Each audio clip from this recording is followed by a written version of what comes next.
Racun yang satu ini memang sangat ganas, sangat sulit disembuhkan, sulit dihilangkan jika sudah terkena pada seseorang. Racun apa itu? Racun judi. Iya, racun judi. Benar kata Bang Haji Rhoma Irama. Judi meracuni kehidupan. Judi meracuni keimanan karena judi orang malas dibuai harapan dan itu awal dari kemiskinan. Orang miskin ikut judi mungkin berharap menang lalu kaya. Walaupun itu salah. Mana ada orang kaya dari main judi. Tapi ini nih ya, siapa sangka anggota DPR RI, anggota Dewan yang terhormat, ternyata punya hobi yang tak terduga loh. Judi online. Ya ampun, tobat toh. Ya bapak-bapak dan ibu-ibu terhormat yang biasanya kita lihat serius rapat di Senayan. Ya Allah, ternyata ada juga yang doyan rapat dengan situs-situs judi online. Mungkin mereka berpikir, daripada rapat beneran yang bikin ngantuk, mending rapat di meja judi yang bikin jantung deg-degan. Ya Allah, mak bener-bener heran loh. Bayangkan saja, ada 1000 orang anggota DPR dan DPRD di Indonesia terlibat judi online. Dan nggak main-main loh. Transaksinya mencapai 25 miliar rupiah dan perputaran uangnya sampai ratusan miliar loh. Badalah loh. Jan, ini yang menyampaikan Ketua PPATK loh saat rapat dengan DPR kemarin itu. Artinya data ini valid 100%. Lah wong Ketua PPATK yang bilang kok. Ini kan aneh. Apakah oknum anggota DPR dan DPRD yang ikut judi online itu sekedar hobi? Atau sekedar iseng-iseng berhadiah? Ya, atau mungkin ini cara mereka untuk memahami penderitaan rakyat lebih dalam. Nono ayo.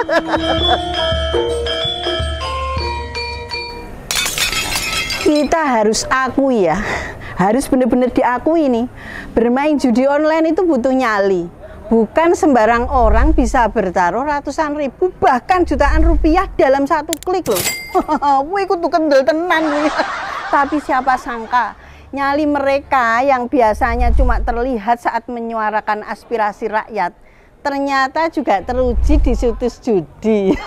Mungkin mereka berpikir kalau kalah di pemilu minimal bisa menang di kasino online. Ya Robi, coba bayangkan ya saat mereka kalah taruhan, mungkin mereka bisa merasakan sedikit yang dirasakan rakyat jelata ketika harga-harga naik.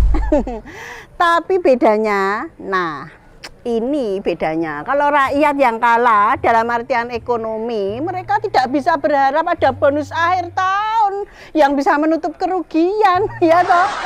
Kalau mereka kan ada.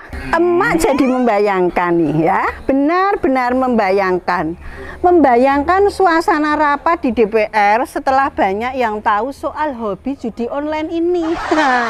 Mungkin setiap jeda rapat mereka bukannya membahas pasal-pasal atau undang-undang, tapi malah saling bertanya, semalam main di situs mana? Ada yang menang nggak? Bisa jadi ada yang tiba-tiba semangat saat rapat, bukan karena topik yang dibahas, tapi karena malam sebelumnya berhasil jackpot di situs judi online. Ya, itu toh. Dan ini nih yang lebih lucu ya.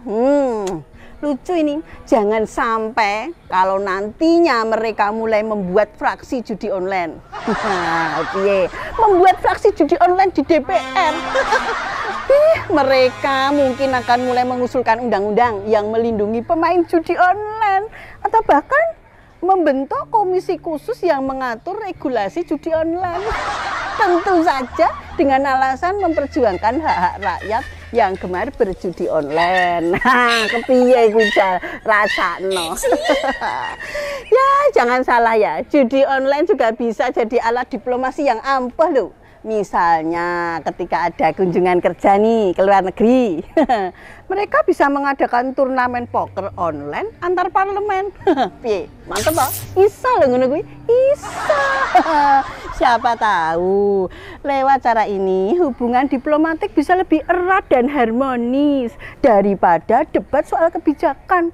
Mending debat di meja poker. Pasti lebih seru. Bayangkan juga ya. Bayangkan kalau suatu saat ketahuan ada anggota DPR yang ketagihan judi online sampai terlilit hutang, lalu seolah-olah mengajukan pinjaman ke bank, mereka mungkin loh, sangat mungkin akan mengajukan RAPBN yang isinya alokasi dana untuk melunasi hutang judi online mereka. Weh, serahkan karuan toh.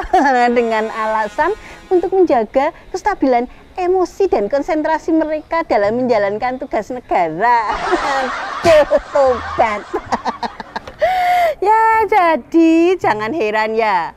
Jangan heran kalau nanti ada situs judi online yang mulai pasang iklan. Iklannya begini nih. Dimainkan oleh anggota DPR RI. Tobat. Ya, itu kan sebagai strategi pemasaran mereka. Tentu ini akan menambah daya tarik loh situs tersebut. Bukan hanya rakyat biasa yang bermain, tapi juga wakil rakyat. Siapa tahu nanti ada fitur buat menarik pemain baru. Main bareng anggota DPR. Wah, kayeng. Tapi di balik semua kelucuan ini, kita tetap harus ingat bahwa judi, apalagi judi online, memiliki banyak dampak negatif. Ketagihan judi bisa merusak keuangan pribadi dan keluarga.